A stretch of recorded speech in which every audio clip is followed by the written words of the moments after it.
चंडीगढ़ से बड़ी खबर है। बीएसी की बड़ी बैठक समाप्त हुई है। 20 फरवरी से लेकर 28 फरवरी तक यहां पर बजट सत्र चलेगा। बीएसी की मीटिंग के बाद संसदीय कार्य मंत्री कंवरपाल गुर्जर की तरफ से देखिए जानकारी दी गई है। विपक्ष के अविश्वास प्रस्ताव की भी इस बैठक में देखिए चर्चा स्वीकार इसको कर लिया गया है। बैठक में मौजूद रहेंगे मुख्यमंत्री मनोहर लाल, विधानसभा अध्यक्ष ज्ञानचंद गुप्ता भी मौजूद रहे। तो वहीं इस बैठक में डिप्टी सीएम दुष्यंत चौटाला मौजूद रहे।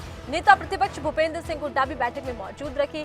डिप्टी स्पीकर रणबीर गंगवा, अनिल विज भी इस बैठक का हिस्सा रहेंगे।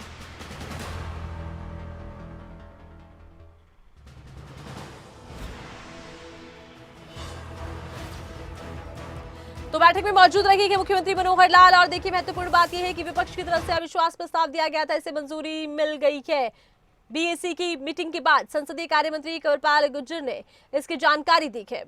बिजनेस एडवाइजरी कमेटी की बैठक थी और यहां हम आपको बता दें कि इस बैठक में विस्तार से चर्चा की गई बजट को लेकर। और बड़ी बात यह भी है कि बजट सत्र को लेकर महत्वपूर्ण ये मीटिंग रखी है। और ज्यादा जानकारी के लिए रुक करते हैं खबरें अभी तक के political editor Anil Morka. Anil, BAC की बैठक हुई है, काफी महत्वपूर्ण बैठक रही है, क्या जानकारी?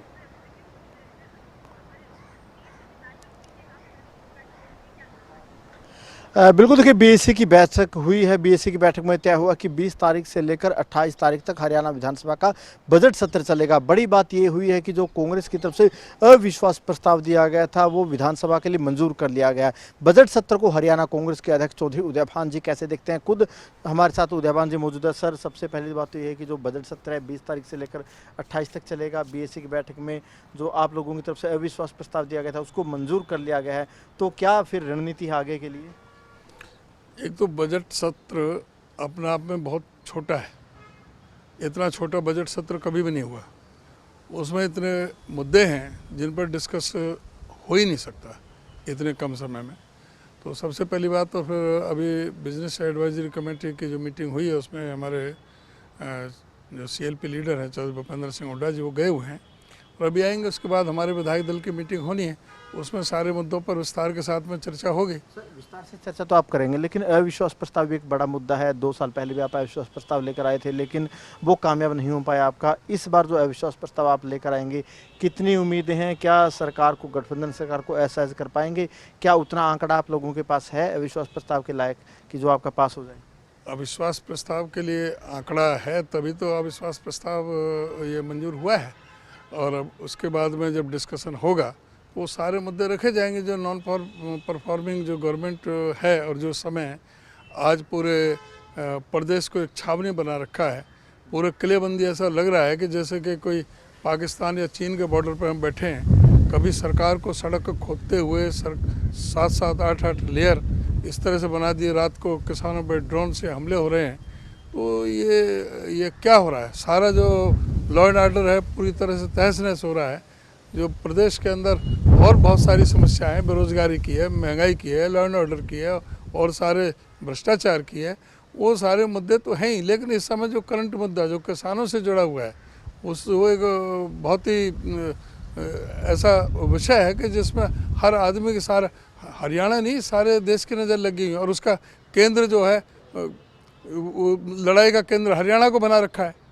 भाई हरियाणा तो वो तो दिल्ली जा रहे थे, अब क्या यहाँ बीजा लेना पड़ता है? मुद्दा सदन में पूरा छाया रहेगा। स्वामीनाथन आयोग की रिपोर्ट का भी मुद्दा आप उठाएंगे? नहीं, बिल्कुल सारी चीज़ें मुद्दे उठाए जाएंगे। और ये तो किसानों का मुद्दा तो उसमें मुख्य उसमें रहेगा कि जिस तरह से सारे प्रदेश के माहौल को बिगाड़ा जा रहा है। और वो दिल्ली अपने क्या बात करने के लिए नहीं जा सकता कोई भी। क्या इससे पहले बीजेपी गवर्नमेंट से पहले कोई जो सरकारें जो पहले रही हैं क्या उनमें एजिटेशन नहीं होते थे? इससे पहले कभी आपने सुना या देखा कि कहीं पर इस तरह से प्रशासन ही सड़कों को खोद देते हैं, गड्ढे बना देते हैं, उसमें जो कील ठोकी जाती है 7-7 लेयर दीवार पक्की खड़ी करी जाती है। कांग्रेस के अलावा और विधायक कौन आपके साथ खड़े हो सकते हैं, क्या उम्मीद है? नहीं, उस समय मौका बताएगा कौन कौन होते हैं जो इस सरकार की गलत नीतियों के खिलाफ जो हिम्मत करेगा वो आएगा। सर, किसानों के अलावा और ऐसे कौन से मुद्दे हैं रोजगार से जुड़े या और जो दूसरे मुद्दे आप लोग भ्रष्टाचार का मुद्दा भी लगातार उठा रहे हैं जो सदन में उठाए जाएंगे? बस सदन में सारे उठाए जाएंगे।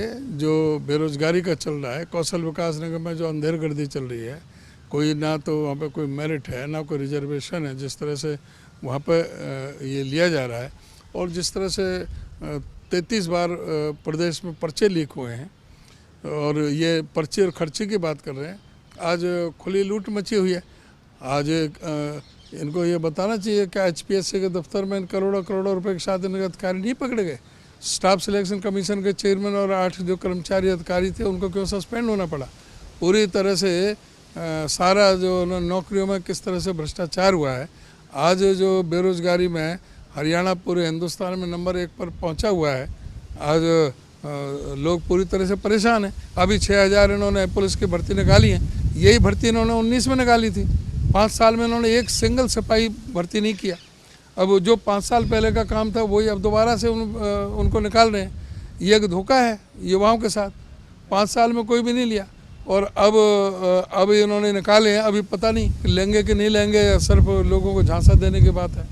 बिल्कुल देखिए, अविश्वास प्रस्ताव के अलावा भी कांग्रेस के पास कई मुद्दे हैं जिन मुद्दों पर सदन में सरकार को घेरा जाएगा। किसानों का मुद्दा हो, युवाओं का मुद्दा हो, रोजगार का मुद्दा हो, इन सभी मुद्दों पर कांग्रेस के जो तमाम विधायक है सरकार को सदन में घेरने का काम करेंगे। कैमरामैन जस्सी के साथ अनिल मोर, खबरें अब तक, चंडीगढ़।